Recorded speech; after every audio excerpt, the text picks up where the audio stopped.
भिवंडी राष्ट्रवादी काँग्रेस शरदचंद्र पवार पक्षाचे कार्यकर्ता मेळाव्याचे आयोजन शहराध्यक्ष शोएब गुड्डू खान यांच्या अध्यक्षतेखाली करण्यात आले। या मेळाव्यात पक्षाचे नेते माजी मंत्री जितेंद्र आव्हाड, लोकसभेचे उमेदवार सुरेश म्हात्रे उर्फ बाळ्यामामा यांनी मार्गदर्शन केले। तर मुस्लिम मौल्य अशा आमपाडा या परिसरात आयोजित या सभेत शेकडोच्या संख्येने पक्ष पदाधिकारी व कार्यकर्ते उपस्थित होते। पत्रकारांनी जितेंद्र आव्हाड यांना भाजपा उमेदवार कपिल पाटील यांची ताकद अधिक आहे असे विचारता मंत्री आहे म्हणजे ताकद असते का असा प्रतिप्रश्न करीत भिवंडी शहापूर येथील बाळ्यामामा सुरुवातीपासून लोकांमध्ये राहणारे आहेत, काम करणारा माणूस आहे, दानशूर आहे, त्यामुळे लोक त्यांच्या प्रेमात आहेत असे शेवटी सांगितले।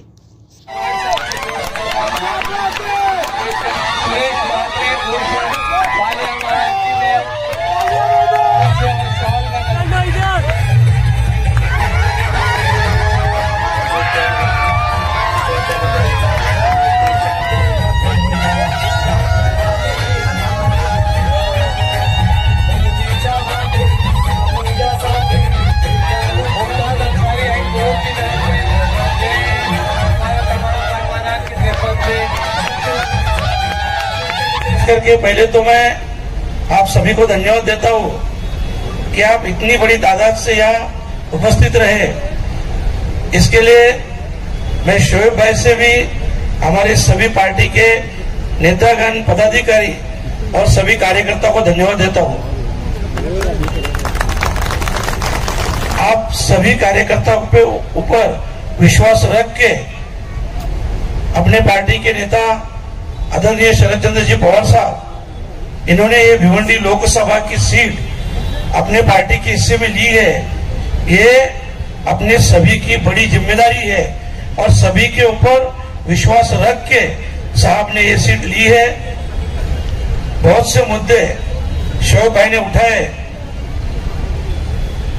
भिवंडी में टोरंटो का तो सबसे बड़ा मसला है, क्योंकि हमारे भिवंडी में 60% गरीब लोग रहते हैं, 30-35% मिडिल क्लास रहते हैं और 2-5% ही जिसको हम अमीर बोल सकते हैं, पर बहुत बड़े नहीं बोल सकते, पर अमीर है।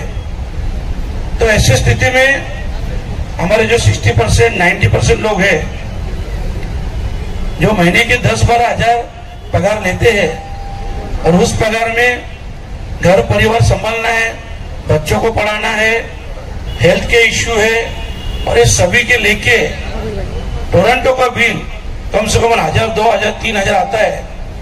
तो ये स्थिति में बहुत ही स्थिति खराब है। और खास करके हमारे आईजीएम हॉस्पिटल जो आपने देखा होगा, जिसको जिला रुग्णालय होना बहुत जरूरी है, क्योंकि हमारी लोक संख्या देखी तो बहुत पहले होना चाहिए था, पर यहाँ के खासदार की उदासीनता है। वो बोलते तो है 35,000 करोड़ का काम किया, क्योंकि वो उनके टक्केवारी के हिसाब से बोलते रहेंगे।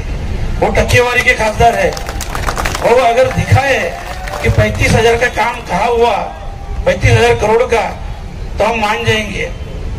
देखो, मैं आपसे इतना ही कहूंगा, शोएब भाई ने बहुत से मसले मुद्दे रखे और आवाड साहब भी अपने को मार्गदर्शन करने वाले हैं। मैं आपसे यही कहूंगा कि जिसने 10 साल इस लोकसभा का नेतृत्व किया, वो खासदार 10 साल में उसके अधिकार को समझ नहीं पाया, उसके काम को समझ नहीं पाया कि उसके अंडर में क्या क्या काम आता है।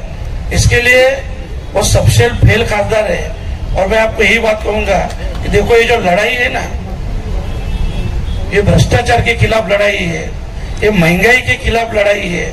और खास करके आप देख रहे हो, अपन जब भी किसी बीजेपी के लीडर से पूछो, भाई इतनी महंगाई हुई, तो बोलेंगे अरे 370 हटाया, अरे इतना भ्रष्टाचार हो रहा है, वो बोले अरे राम मंदिर बनाया। अरे हम लोग पूछते हैं, भाई आपने क्या किया? आपने 2 करोड़ रोजगार वादा किया था, उसका क्या हुआ? सिर्फ और सिर्फ 10 साल से आज तक धर्म के नाम पे ये लोग वोट मांग रहे। आज अपने सबके सामने कायदा कानून कुछ बचा है क्या? आप देख रहे हो, ईडी, सीबीआई किसी के ऊपर, मतलब ऐसा किसी को नहीं छोड़ा है। अपने आवाड साहब है, उनके ऊपर तो ऐसा ऐसा केस दर्ज किया, अब सोच भी नहीं सकते। इतनी घिनौनी हरकत, मतलब ये लोग संविधान रखना नहीं चाहते हैं, ये लोग सिर्फ और सिर्फ हुकुमशाही लाना चाहते हैं। मैं आपको सभी को इतनी रिक्वेस्ट करूंगा, देखो ये 2024 का इलेक्शन है, अगर इंडिया आघाड़ी जीती तो 2029 के इलेक्शन हो जाएंगे, नहीं तो इतना भूल जाओ आप, अभी नहीं तो कभी नहीं। ये सबसे बड़ी बात है। और हमको ये इलेक्शन सिर्फ अपने लिए नहीं लड़ना है, अपने आने वाली पीढ़ी के लिए, अपने बाल बच्चों के लिए लड़ना है। क्योंकि देखो, हम अपने आप को बचा रहे हैं, हम भिवंडी को बचा रहे हैं, हम महाराष्ट्र को बचा रहे हैं, और हमको देश को बचाना है।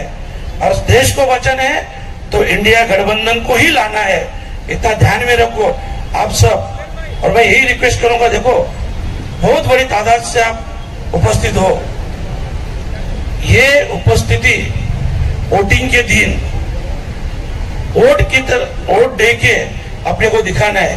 क्योंकि अपन भिवंडी से जितना परसेंटेज बढ़ाएंगे उतना, देखो अभी आपको मालूम है सामने वाले कुछ नहीं करेंगे, सिर्फ और सिर्फ पैसे का नाटक कर रहे हैं। दूसरी बात, ऐसे हमारे बहुत से भाई लोग के ऊपर, मतलब बोलने को भी अच्छा नहीं लगता है, पर यहाँ के म्युनिसिपल के ऑफिसर, यहाँ के पुलिस ऑफिसर बुला बुला के सबको धमकी दे रही है, धमकी दे रहे हैं। ये अच्छी बात नहीं है।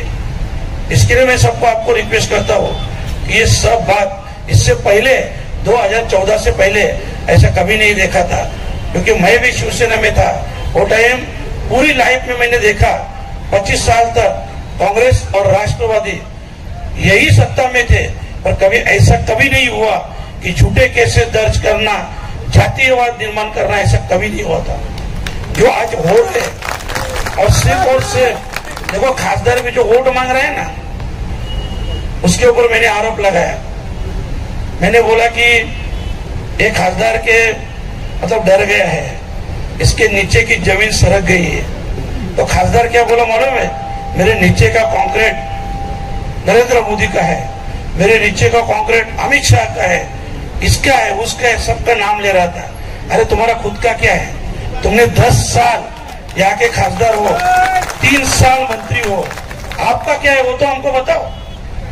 तो इसीलिए ऐसे निकम्मे खासदार को, और खास करके अपना संविधान बचाने के लिए, अपना देश बचाने के लिए ये टाइम अपने को वोटिंग करना है। मैं आपसे आह्वान करूंगा कि ज्यादा से ज्यादा सभी लोग जिम्मेदारी से घर से बाहर निकल के वोटिंग कीजिए और इंडिया गठबंधन की आघाड़ी को मजबूत कीजिए।